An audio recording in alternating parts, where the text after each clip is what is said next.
Hello everybody and welcome to the Joys of Aquatics channel. So I'm going to go ahead and give you a few tank updates here for the tanks that are in the room. So here is the 20-gallon long fry tank. As you can see, there's still plenty of baby fry in these little hidden areas that I have for them. It's just basically dragonstone and a bunch of Java and Christmas moss. Just bunched up in there so that the babies have plenty of room to hide. I've also gone ahead and done that over here, so you can see the Java moss here is a little bit out of hand there, but either way it does its job, so I'm happy about that. Water parameters in the tank are good. The only thing that's a little high right now is the nitrates, and that's because of the lack of plants in there. So I am at about 40 parts per million, so this tank is definitely going to need a water change. And some minor gravel backing, but that is part of the fry tank. The fry tank usually gets anywhere from 30 to 50% water change weekly, and it usually gets an additional 10 to 20% weekly.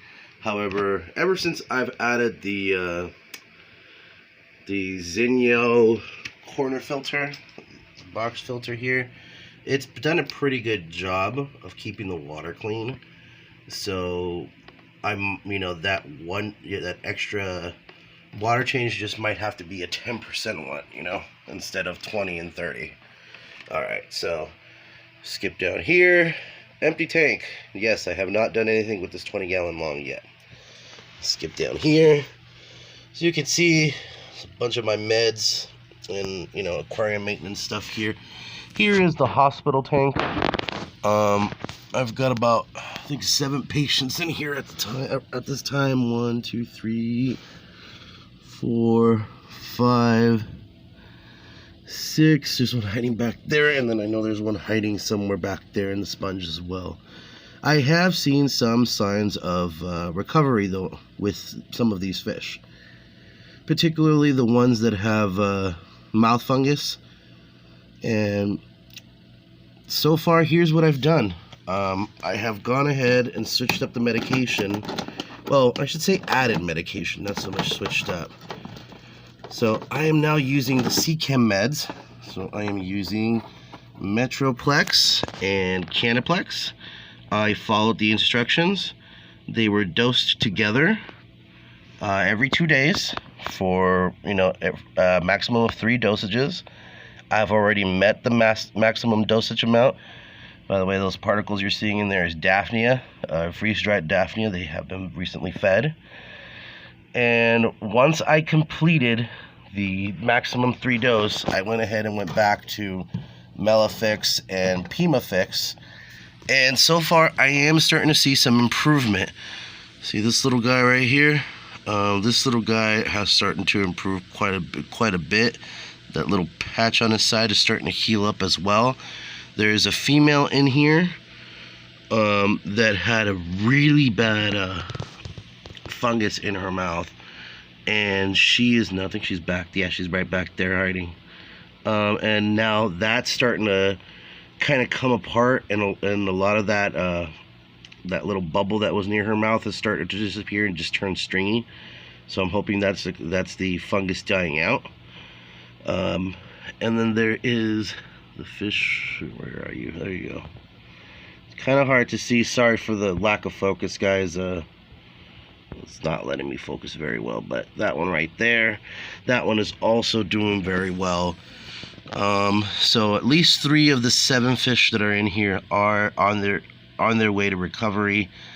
I'm actually thinking I'm going to set up this tank today or tomorrow, so that I can move those that are actually showing recovery to there, or maybe just leave them there and move the guys that aren't to a different tank. So the guys that aren't recovering, you see this guy right here with that split in his tail. He's also got a split in his upper fin. He is a male. He was fighting a lot. Well, I wouldn't say he was fighting, but a lot of the bigger males in the community tank were picking on him pretty bad. Some of the injuries started turning a little white, so I picked them up and put them in here. Now, Where did he go? He was down here. I don't know where he went now. Well, actually, he is still down there. You can see the bottom of his fin and his little, his fish stick there. But yeah, that blue one there, who is the father of many of the new generations, he's not doing so well either. He doesn't have any open wounds or any infections or anything like that. But his fins have been clamped now for a while. I am a little worried for him. But he has no signs of physical injury, so I'm worried it might be something bacterial. Now, aside from these medications, I did some reading, and I wanted to give a fungus medication a try. So I did. I didn't go back to using a fungus cure from API. Instead, had this stuff here for a while. It's called Fungus Clear Fizz Tabs. These are by a company called Jungle, and you can get these at Walmart. They're not that expensive. So they come in tablet form. Let me show you guys. They come in tablet form. You get about, 1 tablet per 10 gallons, so that's not bad. And it does fungus, tail, fin, and mouth rot, septicemia, clamped fins, and dropsy, according to this, and some other stuff like swim bladder disease, eye cloud, pop eye, open red sores, things like that. So when I added this in, it did discolor the water. However, I'm seeing that these combinations so far are working good. Like I said, I have 3 fish on the road to recovery where before I had none recover. So that is still progress as far as I'm concerned. Now, on some of the fish, I've noticed they're recovering, but I do every now and then see a white spot or two. I'm not sure if that is ick, and the reason I say I am not sure is because, it's not all over the place like I've seen ick is. So, looks like this one's either going up for some air, or he's probably looking for more of that Daphnia that I laid out. Probably looking for more of that Daphnia, if anything. But, alright, let me show you guys this tank here. Let's go to the little ones here. Frog tank is doing fine. Oh, look who's here. Look who actually taking a nice clear shot of. There is the froggy there. Froggy's doing very well. Water parameters are perfect for it. Still full of snails. However, there are quite a few empty snail shells in there. So the assassin snails, all 3 of them, seem to be doing their job. So that's very good. Let's go to the next ones. There is Mally.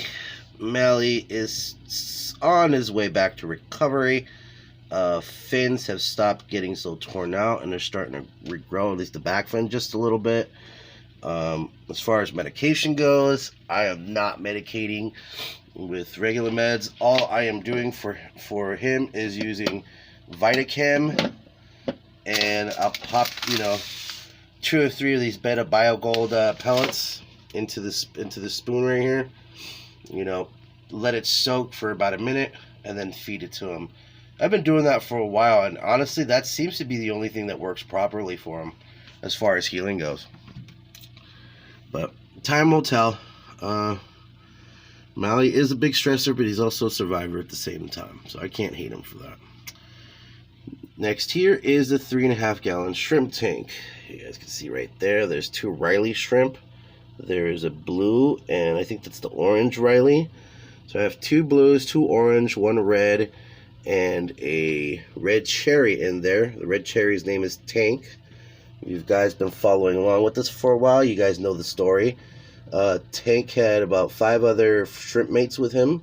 Unfortunately, my son poured a whole bag of Hikari shrimp cuisine in the tank, pretty much killing all but Tank. And that is actually how Tank earned his name, because he's as strong as a tank. But they're all fine. They're all happy. I do want to maybe do some research, because I do think my water parameters are not that hard right now, and I'm not exactly sure what kind of hardness these shrimp need, so that they can have their healthy shells and whatnot. All right, so on to the next. This is a bit of a disappointment for me. There she is. There's Pinky. Look at how cute Pinky is. Pinky is so cute. However, she's still having issues, unfortunately. As you can see, the front part of her belly area is really swollen. I've done almost everything I could at this point, and I've pretty much determined that her issue now is it's either a bladder issue or it's going to be a fatty liver. I'm more leaning to a fatty liver because, as far as I understand it, for her to have a bladder issue, she should be swimming sideways or upside down. She's not exactly doing that. She is struggling to go up for air. She does struggle to swim a little bit, but aside from that, she's really just herself. I have considered maybe going out and getting a shallow aquarium, finding a 2 or 4 gallon shallow aquarium, so it's only about like yay high, so that it makes it easier for her to go up and get a gulp of air. So for those of you who don't know, betas don't need oxygenated water because they don't breathe from the water. They actually go up to breathe air because they have lungs semi-similar to ours. So I think that'll be the next bet, because I don't know, when I think about euthanizing her, I choke up a little bit. I won't lie, I choke up a little bit. And as you can see right there, she's like laying down on little bits of the Java moss there. Alright, well, here is Neon. Neon, this girl is doing just fine. Looks like the red is finally starting to come out of her. I actually picked her because I thought she was going to be all green, but apparently not. Her fins are now red. Her rear and her bottom fins are reddish, purplish kind of. Either way, she is a cool beta. I do believe she has eyesight problems. I don't think she's totally blind. I think she's probably either nearsighted or farsighted, something along those lines. Not exactly sure if fish can have that kind of disability, but Neon does. But Neon is adorable. Neon is a good girl. Neon is being treated a little differently from the other ones because, one, she is not sick, so she doesn't need any meds or anything like that. So we do give her some attention, but because of Pinky and Mally's medical situations right now, she probably doesn't get all the attention she deserves. But she's very beautiful. I'm glad we picked her up. There's a lot of people out there who are really talking negatively about the glowfish and specifically these glow betas. But I am glad that we got the beta. I just don't like to see them at the shops and how they live in cups and how they eat, and especially female betas. There's no reason to really do that anymore. There's so many resources out there to teach you how to have a successful beta sorority in an aquarium. But I do see nowadays some aquarium shops actually keeping all their female betas in one tank, and I do appreciate that at least. So okay guys, this is the last tank in the room, so this update is done. Thank you for watching. If you guys liked the video, hit the like button and subscribe, and have a great day.